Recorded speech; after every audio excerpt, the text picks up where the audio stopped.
Hey gang, what's up? Hope everybody's having a good day out there today, and thanks for tuning in to another edition here of Intuitive Angling. Today we're going to be talking about an unpopular fishing position I have. No, it's not live scope. You probably can't guess what it is, but I think it's going to be an interesting conversation we'll get into here for a little bit. Real quick here, if we get started, just want to remind you guys of the Baitworks Black Friday sale all this week.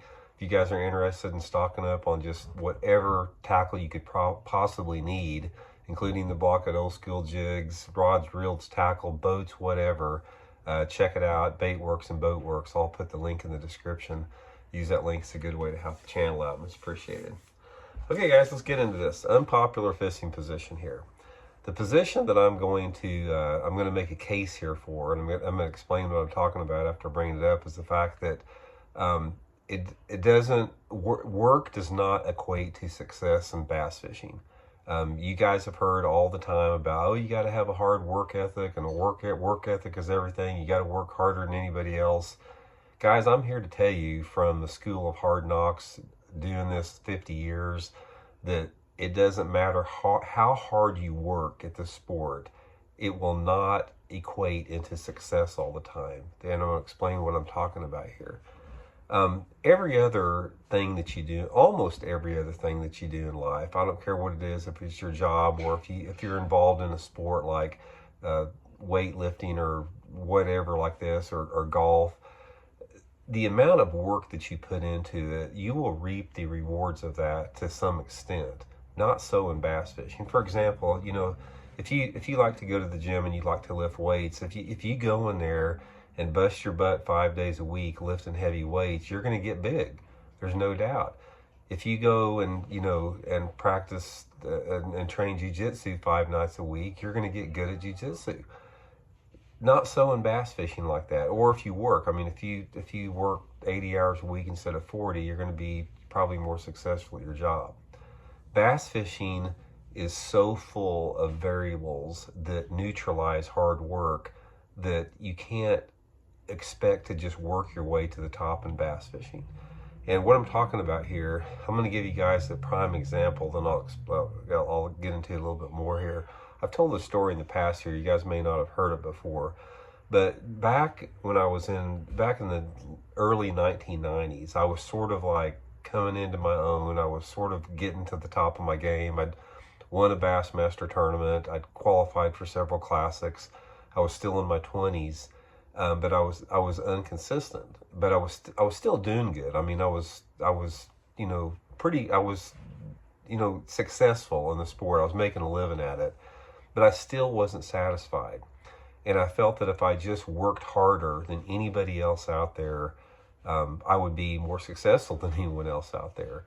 And what I did is, me and a friend of mine, Danny Korea, you guys may know Danny. Danny, great friend of mine. We came up at the same time. Danny finished second in the 1986 Bassmasters Classic.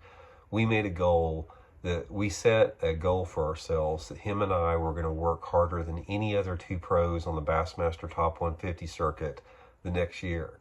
And we felt if we did that, our success would translate into a lot more, higher finishes in the tournament. So anyway, what we did for an entire year, we committed, number one, that we were going to spend more time on the water than anybody.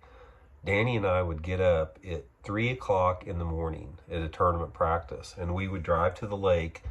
We would get in, launch our boat, and we would sit in the darkness for 2 hours. I don't care how cold it was. We would launch in the pitch black darkness while everybody else was still sleeping. We'd float around out in the lake until it got daylight just to acclimate ourselves to the conditions. We'd fish all day long. We would not come off the water until dark in practice. Everybody else would be gone. We'd be the last two boats at the ramp. We did this all year long. I spent all of my spare moments that year working on tackle. My boat was perfectly organized.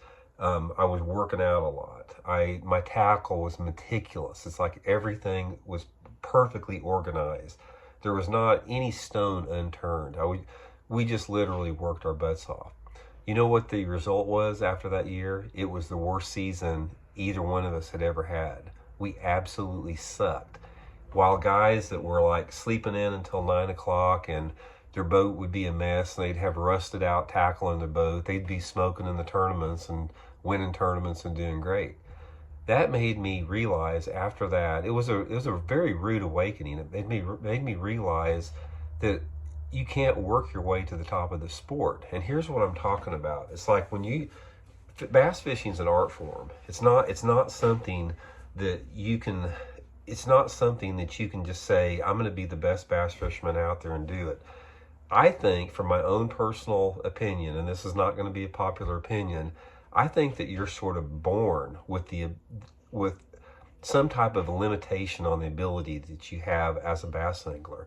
And what I mean by that is, you look at artists, you look at somebody that is like an incredible artist, or an incredible musician, or can play an instrument like Elton John, or sing like Pavarotti, or somebody that it's at the top of their game in the fine arts, something like that, or if you're a mathematician or a physicist or something like that. Those people do not acquire that level of success by hard work. They are born. They have that. It's some magical, mysterious gift that they have, that they simply are born with that. I think in bass fishing, from my opinion, that's sort of the way it is a little bit. I think a lot of the anglers out there that are just at the top of their game, guys like Jacob Wheeler and, Van Dam when he was back at the top of his game. I just think people like that were born with those talents out there, because I've known so many guys out there that have they have sacrificed everything that they could sacrifice. They have done without. They have worked harder than any people out there, and they still have not been successful at it. So from that standpoint, don't think that you're going to just work harder than anybody else and be a better fisherman. Now, I don't mean that you shouldn't try to put in effort and try to have discipline.